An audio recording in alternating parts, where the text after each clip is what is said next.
good day to be live. Today is day 3 of this. Tomorrow is the last day, and I'm super duper excited on so many levels. Today is a very exciting day for us. So come on in, share with your friends, let them know that we are live. Today is day 3. All right, just give me one moment here. Let me also share myself. Um, I'm very excited. I'm very excited. The last 2 days has been very impactful. Thank you for the feedback. Thank you for the feedback. Thank you for sharing with us. Thank you for sharing with us. Thank you for sharing with us. And I'm just super excited that you're sharing with us how that this course has impacted you, how that it has helped you, how that it has been positioning you. And so many people came inbox to say, oh, yeah, questions are getting answered. And we feel like we now understand what transition is all about. And so, day one, we looked at we've been looking at the 4Ds of transition. It was initially supposed to be something that was discussed on the first day, but it turns out that it's quite vast and it is a lot more heavier than we thought, and a lot more participation from us was required, especially in putting in the work to really understand what transition was.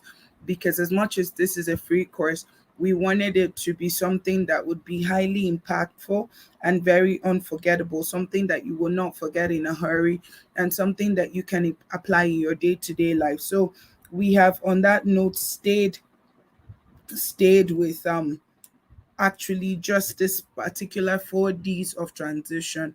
We stayed with this subject, and we're going to stay with it until we are done this 4 days, and just spend some time to really expatiate on it and to ensure that we're making progress, we're growing, and we really understand what this is all about. So let's begin. Let's begin. On the first day, we talked about the distraction of transition. We looked at the distraction of transition, and we looked at the 3 C's that can help us to maintain focus even in the midst of transition. Yesterday, we looked at disruption. We looked at disruption, and we also finally then went on to look at the 3 E's that will position us to thrive even in the midst of disruption. And it was such a beautiful session yesterday. Today, I believe that is going to be a lot more impactful. It's going to be a lot more life changing and forceful and shifting in on many levels, really on many levels. And I really really look forward to you learning all that needs to be learned. So let's get going. Let's get going.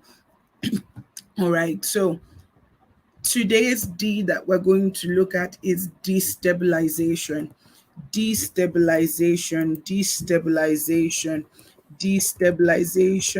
And and what does it mean to destabilize? To destabilize means that you upset the stability. The stability is disrupted or is upset, is not the way that it's meant to be, to cause something to be incapable of functioning or surviving.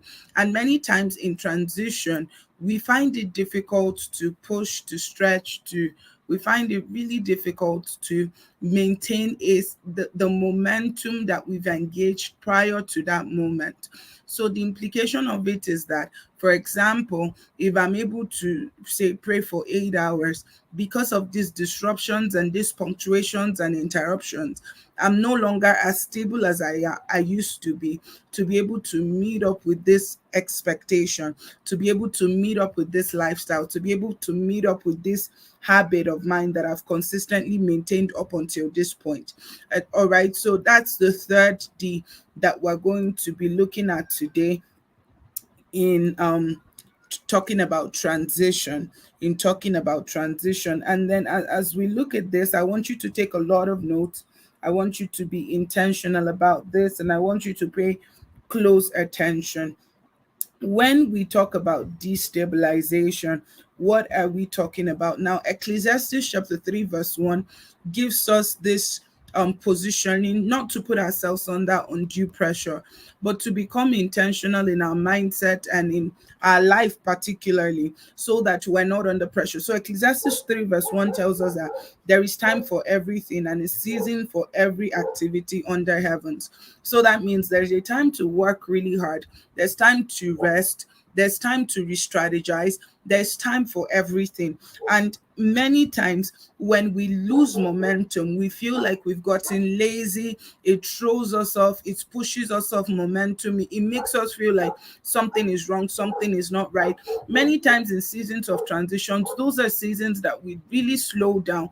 Those are seasons that we really pace ourselves so that we're able to learn properly. So those are seasons that we begin to pace ourselves so that we really begin to understand the implication and what it really means for us to shift to a new season. Remember, we talked about yesterday that you need to evolve. So the new mindset and elevate and innovate and all of that. We talked about all of that yesterday. And so when in transition, when we're destabilized, we need to understand that you need to remove the deadlines. You need to remove the pressure on yourself.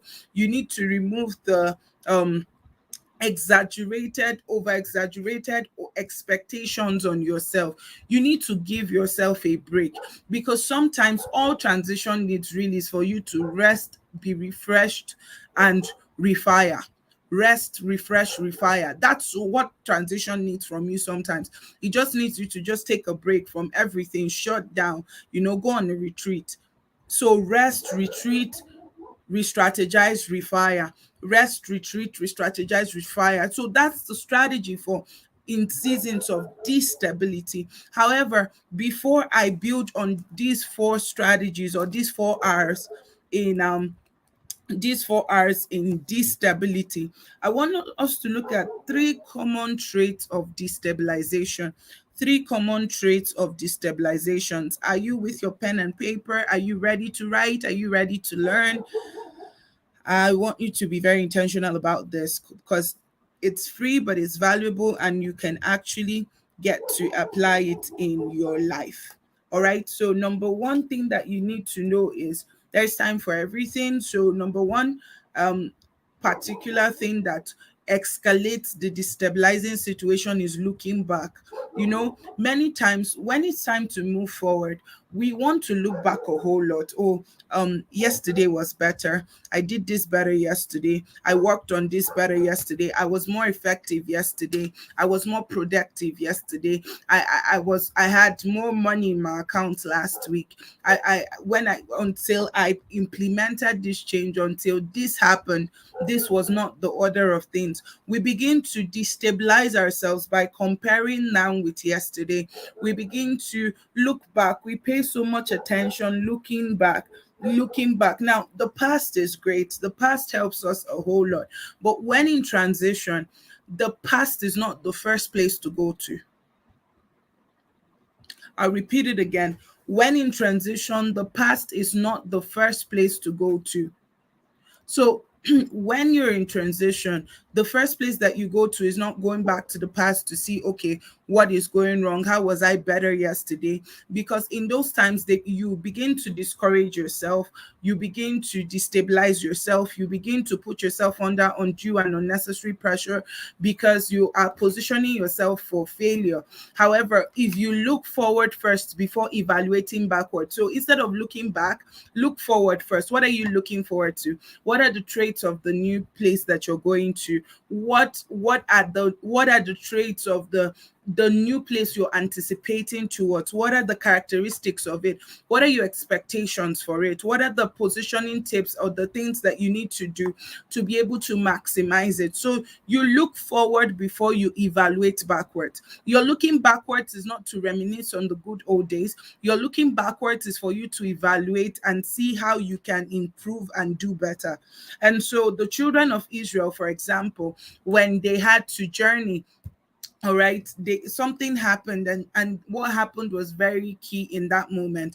What happened was that they began to say, oh, they began to look backwards. They couldn't see forward. All they could see was what they left behind.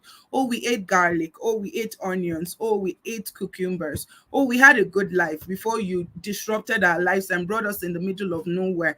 You say it's a land made of milk and honey, but we can't see it. All we can see is what we left. And many times in seasons of transition, we spend so much time looking backwards. Oh, I left this. Oh, I abandoned this. Oh, this is what I'm leaving behind. Especially for those of you that are transitioning from careers to entrepreneurship, you begin to think about things like the salary that you're losing. Oh, I'm not getting this salary. I used to be paid 5 million, and now all of a sudden I'm not even being paid 10,000, or I'm not even earning half of that, or what I'm getting right now is I'm in debt right now instead of the stable income that I used to have, or I don't have the strategy. Oh, I don't know where this is leading to. I just feel like I'm running around in circles. Oh, this previous time was better, that previous time was better. That tends to be the narrative, especially when we begin to pay a lot, give a lot of attention to the past. And that destabilizes us because you don't have the push you need to move forward. That all of a sudden upsets your stability because you now begin to see the loopholes instead of seeing where you're going to. You begin to project your pain and your frustration into what you're building. You begin to project your pain, you begin to project your frustration, you begin to project everything that is seemingly not going right because you don't know what to expect, because you don't know what you're positioned for, because you don't understand the totality and the expectation of what is being built in the now. And so you feel better hiding under the limelight or hiding under the story of, oh, the past was better, the good old days. You know, we always want to glory in the good old days, but if we're going to transit into new seasons and new spaces, we must actually learn to evaluate the good old days and not hold on to it as a memoir. So the first mistake or that leads to destability is looking back. The second is losing focus. Losing focus, losing focus, losing focus. I mentioned this earlier with distraction, but I really, really want to build on this because many times as we begin to build, we realize that we're not building according to what should be built. We're now building based on our emotions and our temporary feelings, and then all of a sudden, and in many transitive seasons, finances are affected, and then we begin to grasp for straws, trying to build up this expectation, build up this picture of ourselves, build up this thing about us, and trying to regroup our life, trying to reform our life so that we can be seen differently, or meet up with previous expectations that we used to meet up with. And we begin to do everything and anything so that um we can just strive and soar in those seasons. But you must realize that it's very easy to lose focus because, like I mentioned on Monday, you will get many offers. Many things are going to come your way. Many things are going to come to push you, to cause you to begin to try to see differently, to try to live differently, to try to push differently, to try to position differently. And so you must understand as a person that it's very, very important that you pay attention and do not lose focus. So, number one, don't look back. Number two, don't lose focus. For any reason, don't lose focus. Focus on that which is important. Focus on that which is target oriented and target specific to your new season. Focus on the things that will build you up, not the things that will tear you down. And like I said, I'm going to talk to you about the 4 R's of what you're supposed to do in times of destability, in times of destability. All right. So I'm going to talk to you about those 4 R's shortly, but let's get through these 3 signs of it first. And then the last thing that we do when we're destabilized is we become lackadaisical. We become nonchalant. We become lackadaisical. So we look back, we lose focus, and we're lackadaisical. We look back, we lose focus, and we're lackadaisical. This complacent attitude, oh whatever, I've tried my best, I cannot come and kill myself. You know, that laissez-faire attitude of whatever will be. If it's going to happen, it's going to happen. There's nothing I can do that will change it. And a lot of times we do this and it destabilizes us. It's like, I don't care anymore. It's not my problem. It's not. And many times we are lackadaisical because we are afraid. And I'm going to repeat this again, and I want you to remember it. We become lackadaisical because we're afraid. So the reason why we're lackadaisical in our attitudes, the reason why we are nonchalant, the reason why we become complacent and we become laissez-faire about everything is because we are afraid. And fear hinders us from moving into new seasons, because in that moment that we're afraid, we don't want to push. We don't want to move. We just want to stay where we are. I don't know the outcome of my push. I don't know what resultant effect my push will bring. And so it's better I stay where I can be and where I can control. And being lackadaisical, being nonchalant, being laissez-faire, it's that protective cover that we give ourselves. So we begin to try to protect ourselves from what we feel is the fears. We begin to try to protect ourselves from expectations that should be. All right. And so in the bid to protect ourselves, in the bid to actually see results and begin to stretch and live right, we now become nonchalant. I cannot come and kill myself. I cannot frustrate myself. I cannot be under this pressure. The pressure is too much.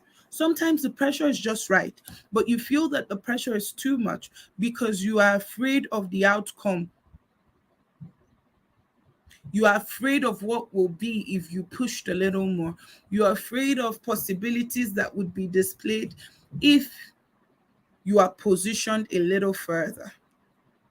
So quickly, what are the 4 R's that you're supposed to do in times of destability? What are the 4 R's? So first of all, let's look at the 4 L's of destability. Number one, looking back. Number two, losing focus. Number three, lackadaisical or laissez-faire attitude. Those are the 4 L's. So what are the 4 R's that are the remedy, the therapy that we're going to look at in this? The first one is rest. You don't know importance of sleep until you have slept when you're under pressure. You don't realize the importance of sleep until you have slept when you are under pressure. And I say this with every humility and every reality that some of you, all you need is just to sleep. Like all you need is to get a good 8 hours sleep, whether in the afternoon, in the night, like book a hotel. If there's no light in your house, stay under that AC for 8 hours and get good sleep. That's all you need to do. Like, first is sleep, rest.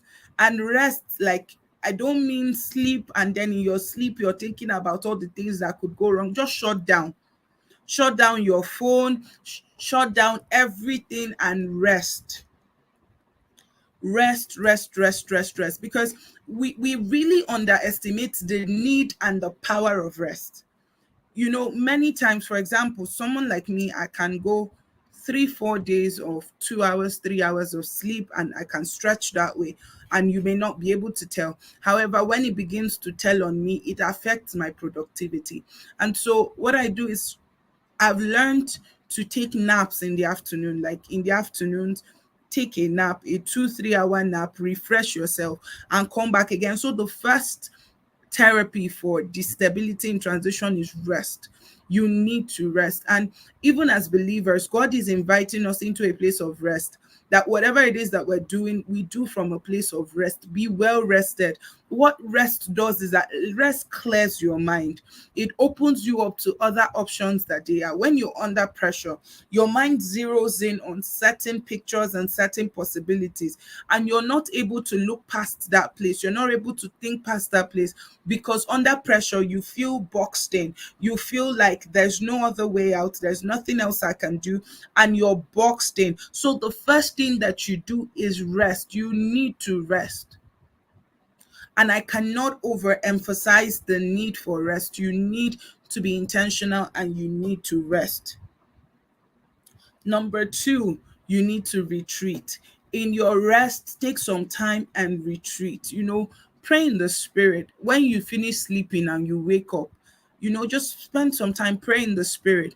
Pray in the spirit, pray in the spirit, and then open up your mind further that beyond what your personal capabilities and capacities are. When you begin to pray in the spirit in those retreat times, what you do is that you expand your mind, you expand your pictures, you expand your possibilities. You begin to narrow down your thoughts to align to the thoughts of God and the thoughts of heaven. So after you rest, retreat in prayers, retreat in stillness, just retreat.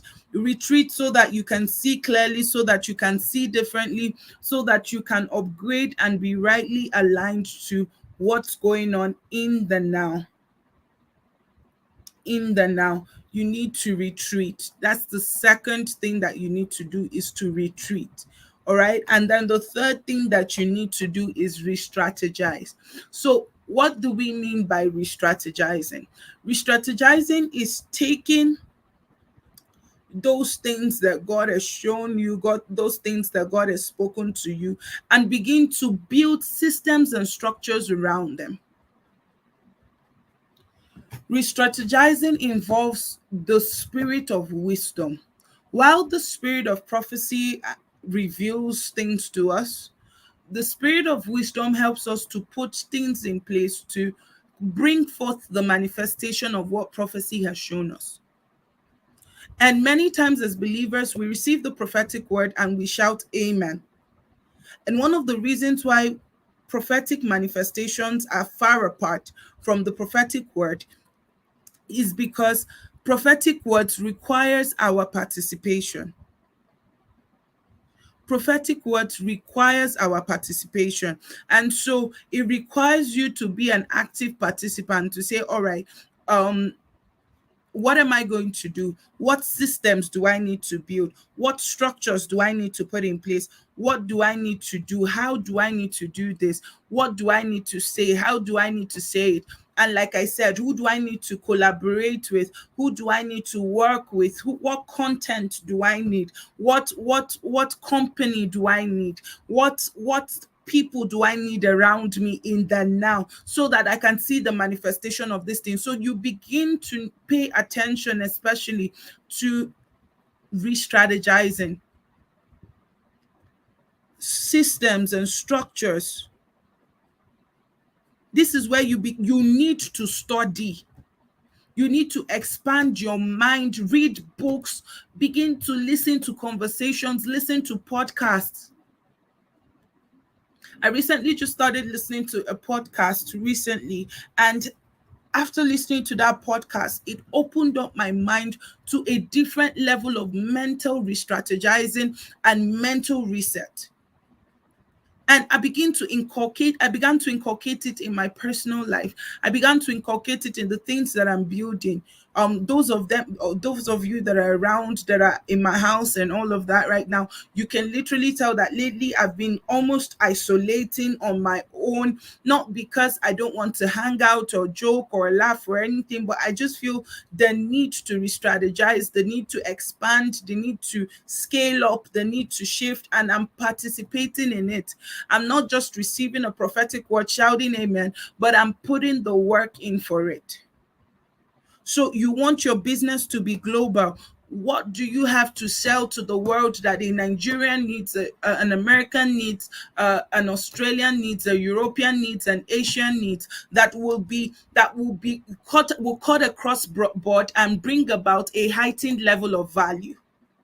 So that it's not just in the excitement of the moment, but you now begin to walk in that reality of the expectation, so that you begin to get to work. Who is mentoring you for that global level that you seek to be in? Who are you listening to push up, to scale up to that global level? What rooms are you sitting in? So you begin to re-strategize. Okay, we did this differently. Now we need to do this differently. And this is in re-strategizing, this is where we do a SWOT analysis. We look at our strengths, we look at our weaknesses, we look at the opportunities and the threats. So our strengths will birth our opportunities, and our weaknesses will birth our threats. And so, if we don't merge those together and begin to have these conversations and begin to say, okay, this is what happened the first time, this is where we missed it the second time, this is what we did wrong, this is where we got it wrong, and you need to be honest with yourself. This is not where you begin to pamper yourself and try to make yourself feel good about the whole thing. No, you need to get to work and actually begin to answer the hard questions. And in fact, in re-strategizing, I would also encourage you to get an external voice to speak in, get a clarity coach to sit down and listen to you and have that conversation with them. Get a friend that you know that is well versed in what you're trying to build, and then get them bounce off ideas. Say, okay, this is what we did in the past, this is what we are trying to do, what can we do better? I have my friends that at the end of last year we had those conversations, and then as a clarity coach as well, I had those sessions with people where that they brought their ideas and we built on it. We asked questions, we tried to help them to strategize effectively and give them a course of action, a plan of action. This is what you need to do, this is how you need to do it, and this is when you need to do it. Even execution plans as well. So in strategy, execution is a part of it, so that you know that you're not just building on fantasies, but you're actually getting to work. And finally, refire. Is one thing to have the strategy, is another thing to do the work. Many of us have a lot of plans on paper that we've not done anything about. And it's very, very disconcerting, because many of us have amazing ideas. We have amazing setups, amazing plans, and we are not able to build it to or put to work the things that need to be put to work. And so that means sometimes sleepless nights, sometimes the extra candle that you need to burn, sometimes the money you need to pay for coaching courses, sometimes the conversations you need to sit down and listen into, sometimes the people that you need to sit and be friends with and hear from and let them teach you from their experiences. All these things, they add up. They add up.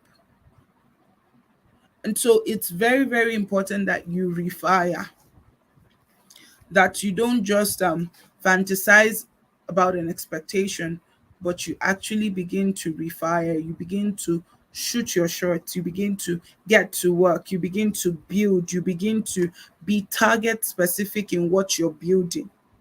So refire. And many of us, because of past disappointments, we're scared to try again. We're scared to choose again. We're scared to push again. We're scared to stretch again. We're scared to become again. And at this point, we need to look past our fears and just push. You need to look past what your unbelief is. You need to look past what your fears are and just go ahead and keep pushing and keep trying to become and keep trying to be and keep escalating and excavating to become all that you gotta be. All right? So it's an intentional pursuit. And it requires your participation. It requires your participation, your utmost participation is absolutely required. All right, so the 4 hours one more time. Number 1, rest. Number 2, retreat. Number 3, re-strategize. And number 4, refire. And the 3 things that we're not supposed to do when we sense a destabilization: don't look back, don't lose focus, and do not be lackadaisical. Don't be lackadaisical. Very, very important. So I hope that you've gotten value from today's conversation, today's session. Tomorrow we're going to look at the 4th and the final D. However, I will take your questions now. If you have any questions, please do feel free to ask. If you have any questions, do feel free to post your questions and let's go ahead and answer your question. So you can go ahead and ask your question. Can go ahead and ask your question. That's very, very important. All right. So while I wait for your questions, don't forget, beginning on Friday, we are going to be having the transition retreat. Friday, Saturday, Sunday is going to be a blast. So if you'd like to be a part of it, you still have the time to register and be a part of it. It's only for 2,000 naira only. For 2,000 naira only, that's about less than $5 or thereabout for you to be a part of it. And also, if you register for the Mindset Unleashed course, you get access into School of Transition for free as well. You get access into School of Transition for free. And Mindset Unleashed is 25,000, but today we have our anniversary, and so my anniversary gift for you is for 20,000. You can get into the room for Mindset Unleashed and Transition as well, and that's only for two people today only. So today only you can take advantage of that promo. All right. All right. So, in the absence of questions, I will let you all go. Thank you for being a part. Thank you for being here. Today, for the first time, we did just 30 minutes. Wow. We stayed within time limits. Yesterday, I think we did 40. First day, we did about 50 minutes, but today we did 30 minutes. And so that's great. So I'll see you tomorrow as we look at the fourth D in transition. The fourth D in transition. And I really look forward to you learning, you becoming, and you evolving into becoming all that you need to be. Have a wonderful evening, and I'll see you in class as you register. Bye for now.